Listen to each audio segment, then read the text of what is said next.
पिढेपासून झालेल्या मुक्ततेबद्दल उपकार होते. परमेश्वराचा धन्यवाद मी सर्वदा करेन. माझ्या मुखात त्याचे स्तवन सतत असेल.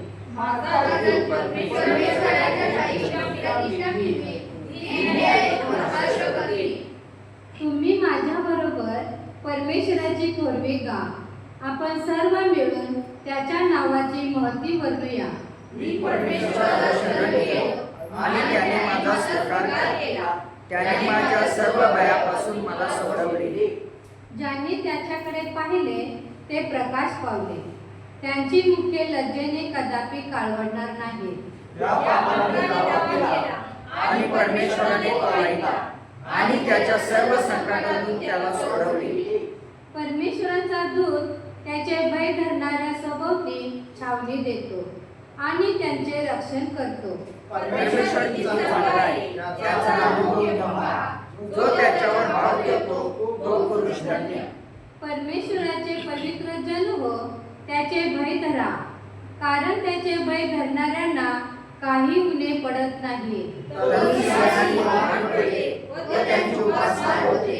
पण परमेश्वराचा शरण जाणाऱ्या कोणत्याही चांगल्या वस्तूची वाट पडत नाही. मुलांनो, या माझे ऐका.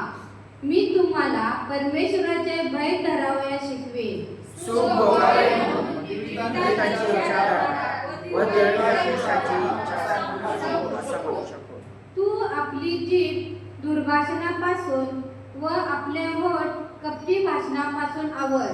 वाईटाचा त्याग कर, बरे कर, शांतीच्या प्राप्तीसाठी प्रयत्न कर व तिचे अवलंबन कर. परमेश्वराचे नेत्र नीतिमानाकडे असतात, त्याचे कान त्यांच्या आखीकडे असतात. वाईट करणाऱ्याला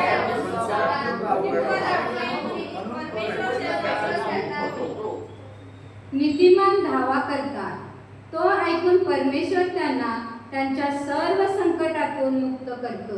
परमेश्वर भक्त हृदय लोकांच्या संगीतात असतो.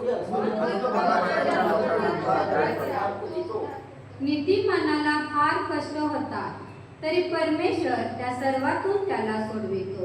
त्याची सर्व आज्ञा संभाळतो, त्यातले एकही मोडत नाही.